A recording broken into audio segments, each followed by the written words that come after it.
Have you guys ever heard of the Gigas, Codex Gigas? Oh, yes, The I heard huge about book? that. It's that Yeah. super gigantic old book. So I guess in the 13th century, it was created because a monk was condemned. So he wrote a book. And this book is so huge. It's about 3 foot and 30 inches tall.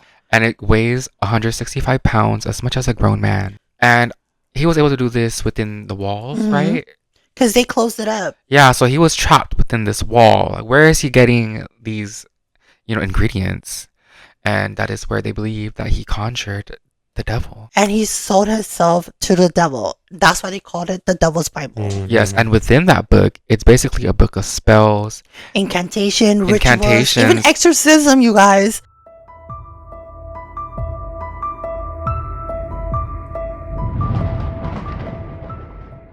Sis, did you guys know that there's a teddy bear that's able to help you find hauntings?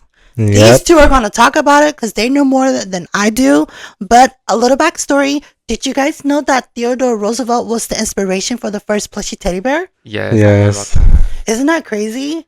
From what I heard was that there was a bear was trapped and then he was with his friends and they wanted him to aim and disarm at the bear. And Theodore said no. Well, because they're technically huntsmen. Those people go hunting for animals for sports, which I don't condone. It's okay with y'all, but not with me. And then right now it's a museum. The first teddy bear, supposedly. There's a museum Uh-huh. that has the first teddy bear. Right, so it's at the still. It's called... created by Morris Mitchum, Uh-huh. right? And now that teddy bear is at a museum at National Museum of American History is Smithsonian Institute in Washington, D.C. Oh, wow. I would love to go see it. So the Boo Buddy Bear is a ghost hunting bear designed to detect ghosts and entities within your space, and this is an estimated total around a $400 worth of equipment into this Boo Buddy Bear. Mhm. And it's a Florida-based company, so it's crazy if it's coming from Florida. Equipped with EVP recorders, ghost boxes, cameras, and more. It is able to detect motion within the room and can detect vibration and will light up if there's any shifts in the environment.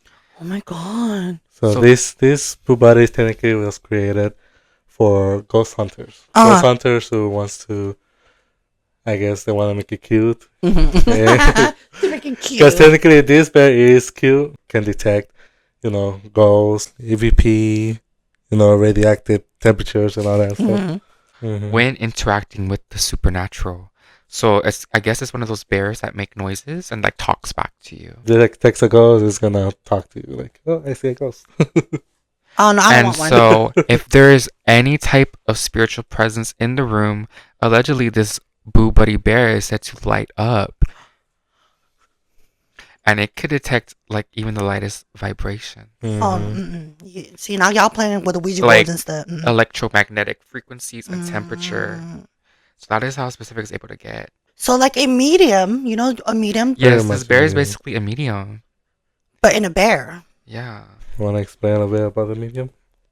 Well, technically, mediums are people, or not people, psychics, who can actually, use this gift that they have, such as clairaudience, psychometry. Yes, I'm a medium actually. Oh, well, can you tell us what a mediums are? Well, to me, medium is anybody that is like the bridge between this world and the spiritual realm. There's many different types of mediums. Some mediums perform ceremonies with possessions. I'm not doing possession ceremonies as a medium. Mhm. I'm doing mediumship, which is the communication with spirit. I realized I was a medium at a young age when I was having, ancestors cross over, pass away, and they would appear in my dreams and tell me that they would make it over. And I noticed that when a lot of people do die, they do come visit me in my dreams and tell me where they are, that they made it, and that they're okay. Now, is that considered an ability or more of a practice that you can achieve from learning and understanding? I think it's a calling, Mm-hmm. and if you pick up your calling, and if you do have the gift, it will show itself, and testimonies will appear, and it will make a shift, and when you see that shift, you'll know So, mediumship again is an ability. its ability. Yes. Now, besides that ability, do you have any ability, like branches, you can say, such as I've heard people who have the ability when they clear audience, because it comes with mediumship, Oh right? yes, so the different types of clairs.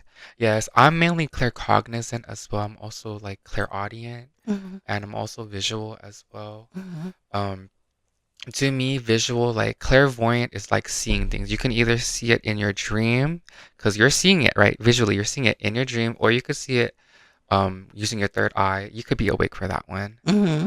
Um, at first, I thought it would be very complex, but when I was younger, somebody explained it to me as like, can you imagine an apple in your head? Can you imagine something like imagine a picture in your head? Mm-hmm. That is how you see spirit. It is just as simple as that. Um, there's a very fine line though between imagination and interacting with spirit. So I do advise between that as well. There's this somebody that I know who has the ability called psychometry. Do you know what that is? I've never heard of that. Okay, so psychometry is when they have the ability of touch, where they can see outside the norm, but they see visions. They They see they touch wait. with their hands. So they touch the objects and they gain vision. Yeah, because Oh, like in the there's movies. there's this thing called again, psychometry uses this ability, and when she touches an object, she sees it, but not physically with her eyes. She said it's more of a mental visions that she sees. Yeah, like how I Mhm. described. But with her ability, she has retrocognition, meaning she can see into the past. So, for example, she plays it's like a cassette recorder, but she gets to see from that person's point of view of the object. Does that make sense? Yes. So, for example, she can just grab this cup and she can know where it came from since 1992, Oh, just she's because gifted. Mm-hmm. Do you think people who have these abilities, and I'm not saying like in a weird aspect, but some people don't want to be known as to have this ability, so they try to hide it. You think that's normal? Like how the person that I knew, she had the ability of psychometry, Oh, she but sees she it. doesn't want to tell people that she has it. Yeah, I think it's better that way. A lot of the times in our traditions and cultures, it's like a humble thing. Like, Mhm. you just kind of work your gift and, you help yourself with it or you help your community what you're meant to do with your gifts. And honestly, your gifts becomes a gift when it's able to help you and others, especially. You could share it. Mhm. Yeah. Now, do you know anybody who has these abilities? Pretty much the same person as you do Mm-hmm. that knows about that. Right. Oh, she told Yeah, you? she told me about it. Wow. Oh, wait, who do you know? What do you know? Pretty much that she gets like visions, just Oh, like who is touching. she? Yeah, Who? she's just a friend. Yeah, we're not allowed. Oh, okay. If you're watching, we're not allowed to say anything. Yeah, It's okay. again, that's why I asked about the privacy because Yeah, okay, yeah. she really wants to keep it private. But I'm like, well, you're so open about it. Yeah, because like, I talk about it on my social media before as well. And, I'm very open. Like, I'm kind of known for many different things like cooking, cultural storytells, and even spirituality, which I do post about sometimes. So I'm like a jack of all trades as well, Love that. A Love triple. it. Is it a triple threat or Oh, quadruple Maybe, who threat knows? or whatever? Sextuplets or whatever it said. oh, That'd be yes. crazy, huh?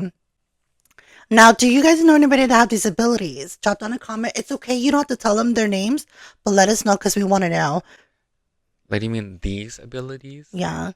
Or Oh. any type of abilities. Oh, I thought you were basically. saying disabilities. Oh no! I was like- did I I, was- say that? Rewind the tape.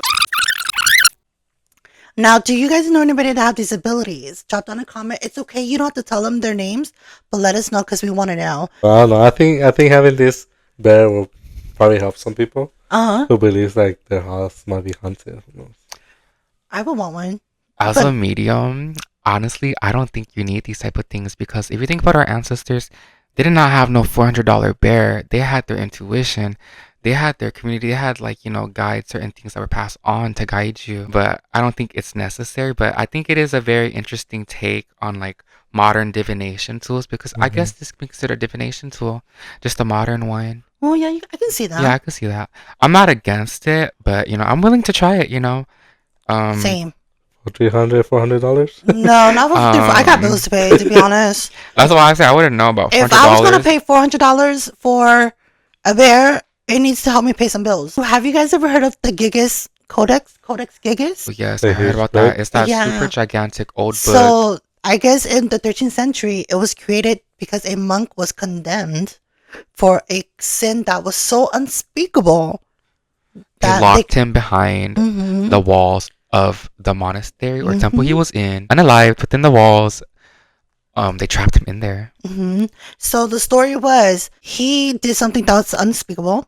The monastery was like, "We're gonna condemn you and put you away," and he said, "No, do not." So he prayed to the devil, and before he prayed to the devil, he told the monastery and said, "Hey, I'm gonna write the biggest book for you guys to represent our monastery, that we will be so popular." So the highest monk that was gonna condemn him said, "All right, I'll give you a whole night." So he wrote a book. And this book is so huge. It's about 3 foot and 30 inches tall. And it weighs 165 pounds, as much as a grown man. Oh my God, that's right. He made this all in one night. hmm I guess scientists looked into it, and it was made with 160 animal leathers. He was able to do this within the walls, Mhm. right? Because they closed it up. Yeah, so he was trapped within this wall. Like, where is he getting these, ingredients? And that is where they believe that he conjured the devil. And he sold himself to the devil. That's why they called it the Devil's Bible. Yes, and within that book, it's basically a book of spells. Incantation, rituals, Incantations. even exorcism, you guys. He wrote this book in one night. One night. So how was that even possible? He I don't had think it's to. possible. Well- Must have been something like that. Like he probably sold. He really did Right. sell his soul to the devil. Now, I just want to say this, and again, it's okay if you believe in different religion, Yes. but would you guys not pray to God instead of the devil for help? Also, I want to say that there was an illustration of heaven in that book, Mhm. and he drew heaven as barren with no life in between two towers as well. So, like a representation of no life in heaven Yes. next to the Damn. big devil in the book. Yes, it was like on the first few pages. Mhm. There was a war that happened, and this book ended up in, I believe, Sweden, and it's in a museum there. So they were like fighting over this book, like who gets to own this book. So, from what I heard, because I always watch World History, the TV show. Mm-hmm. It was that the one that created the book, they were in a monastery, but they wore these black clothes, so they're considered the black monks, right? And then the white monks, and when they bought it from the book from the black monks, the monks wanted it back, so they went to the white monk's tower and set it on fire. One of the monks threw the book out the window, and when he threw the book out the window, some of the pages were lost, but they found the book and it went to some other place, which again they never said in the story. There was this queen who was raised by her father, and the father wanted a son, but they never had a son, so they raised her so she's technically a girl, but she became a man. He finally got a hold of the book, and when she got finally hold of the book, she went through it and she discovered that it's so dark. The book is so dark that she left the book at her castle and took off and took all the Bibles with her. And people were like, "Dude, like, why didn't you take the devil book with you?" She never said nothing. She just took off. So this book has to be very demonic. I'm pretty sure. I mean, how many pages was it? It's a 36-inch thick book, and it's from Bohemia, which is modern-day Czech Republic. Mm-hmm. And it contains written in Latin, by the way. So everything's written in Latin. I speak Latin. Do you guys want to hear me? Carpe diem. Yeah, that's all I know. Seize the day. We should take a trip there. Should we take a trip there? So Sweden. Well, we did talk about Yeah. going to Rome first. Huh, Bianca? That's our moderator. I'm so sorry. You Oh know, my gosh, this is the illustration of the devil. Huh? That's the devil. we're going to put the image here. And Why does he look like a dragon? I don't know, but he looks scary. He's giving me, what's that demon called? With the beat. Bubba. Oh, visible. Bizzabubba. Visible. I don't know. I'm trying to say it, but I can't. Bizzabubba. Oh, visible. Beelzebub.